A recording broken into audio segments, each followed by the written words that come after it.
ఈరోజు విశాఖపట్నం కార్పొరేషన్ సంబంధించి మనందరికీ కూడా తెలిసిందే. గత 19వ తారీఖున మేయర్ గారికి సంబంధించి కూటమి ప్రభుత్వం అవిశ్వాసాన్ని పెట్టడం జరిగింది.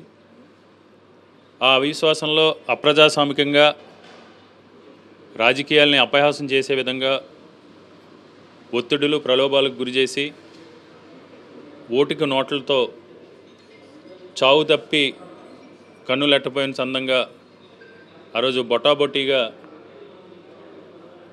అనేక ప్రలోభాలు చేసి మేయర్ పీఠాన్ని అవిశ్వాసంలో వారిని నెగ్గడం జరిగింది.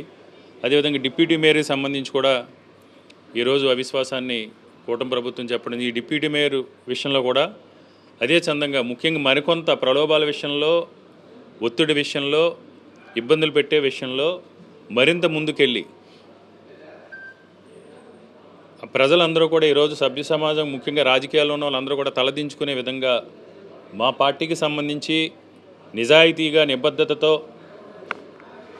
నిజాయితీ కూడిన రాజకీయాలతో మా పార్టీ సింబల్ పైన గెలిచిన కార్పొరేటర్లు 32 మంది ఎన్ని ప్రలోభాలకు గురి చేసినా సరే చాలా ధైర్యంగా ఈరోజు పార్టీ మీద అభిమానంతో, జగన్మోహన్ రెడ్డి గారి మీద అభిమానంతో నిలబడి ఉంటే, ముఖ్యంగా మహిళా కార్పొరేటర్లకి కొంతమందికి అర్ధరాత్రి సమయంలో, నిన్న మొన్న కూడా అర్ధరాత్రి సమయంలో రాత్రి 12 గంటల తర్వాత 1 గంట తర్వాత ఫోన్ చేసి మీ రిజర్వేషన్స్ మార్చేస్తాం, లేకపోతే మీకు పెద్ద ఎత్తున లబ్ధి చేకూరుస్తాం, వచ్చే కార్పొరేషన్ ఎన్నికల్లో మీకే టికెట్లు ఇస్తాం, లేకపోతే మీదే చేస్తామని మభ్యపెట్టే ప్రయత్నం చేయడంతో పాటు ముఖ్యంగా అర్ధరాత్రి సమయంలో, అంటే ఈ రాజకీయాలు విశాఖపట్నానికి సంబంధించి గతంలో ఎప్పుడూ కూడా ఈ సంస్కృతి లేదు.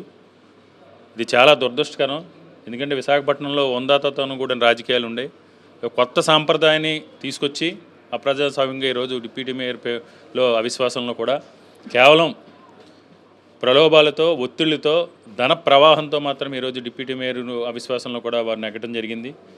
ఏదేమైనా ప్రజలందరూ కూడా గమనిస్తున్నారు.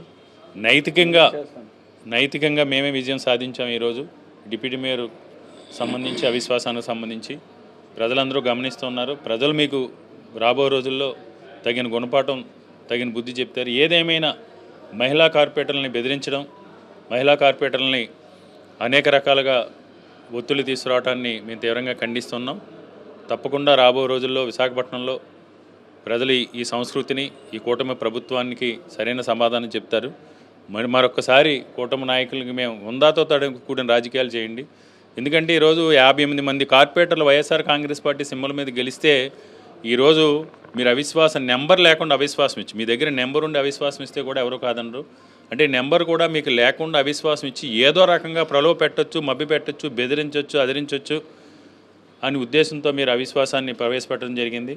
దాంతో మీకు ఏ రకమైన బయటపడ్డారో మీకు తెలుసు. కాబట్టి ఇప్పటికైనా ఉందాతో కూడిన రాజకీయాలు చేయాలని ఈ కూటమి సంబంధించిన నాయకులందరినీ కూడా మేము డిమాండ్ చేస్తూ ఉన్నాం. నమస్కారం. ఈరోజు జగన్మోహన్ రెడ్డి గారు మరి గతంలో ముఖ్యమంత్రిగా పనిచేసే కాలంలో ఈ యొక్క రాష్ట్రంలో 26 జిల్లాల్లో అత్యంత సామాన్యుల్ని, ఎటువంటి పొలిటికల్ బ్యాక్గ్రౌండ్ లేని వాళ్ళని, మరి ఎటువంటి ఆర్థికమైన పరమైన లేని వాళ్ళని కూడా అనేకమైన పదవుల్లో ఎంపీలుగా కానీ, ఎమ్మెల్యేలు కానీ, మంత్రులుగా కానీ, మేయర్లుగా, డిప్యూటీ మేయర్లుగా ఈ యొక్క రాష్ట్రంలో 26 జిల్లాల్లో జగన్మోహన్ రెడ్డి గారు నియమించడం. మరి ఈరోజు కూటమి ప్రభుత్వం వచ్చాక ఎవరైతే బాగా డబ్బులు ఉన్నాయో, అంగబలం అర్ధబలం ఉందో వాళ్ళనే పదవుల్లో కూర్చోబెట్టే ప్రయత్నం. మరి ఈరోజు చూసాం విశాఖ నగరంలో మహిళా కార్పొరేటర్ అందరికీ కూడా మీ యొక్క రిజర్వేషన్ మారుస్తాం, వేరే వాళ్ళకి టికెట్లు ఇస్తాం, లేకపోతే డబ్బు ఇస్తాం, ధనం ఇస్తాం అని చెప్పినా కూడా ఎవరు కూడా మరి ఈ యొక్క ఉత్తరాంధ్ర జిల్లాలో బొత్స సత్యనారాయణ గారి నాయకత్వంలో, కులసాల కన్నబాబు గారు, ధర్మాశ్రీ గారు, అమర్నాథ్ గారు నాయకత్వంలో మా కార్పొరేటర్స్ అందరూ కూడా ఒక మాట మీద ఉండి మరి మొన్న ఏదైతే ఒక్క ఓటుతోని ఈరోజు గెలవడం జరిగింది డిప్యూటీ మేయర్గా. అయినా కూడా మరి జగన్మోహన్ రెడ్డి గారి నాయకత్వంలో విశాఖ నగరంలో ఈ యొక్క ప్రాంతంలో కేకే రెడ్డి గారి నాయకత్వంలో మరి విశాఖ నగరంలో పార్టీ మరింత అభివృద్ధి పదంలో నడిపించడానికి మేమందరం కూడా మరి జగన్మోహన్ రెడ్డి నాయకత్వంలో మేమందరం కూడా పనిచేసి పార్టీకి మంచి పేరు తెచ్చే విధంగా నడుచుకుంటామని తెలియజేస్తూ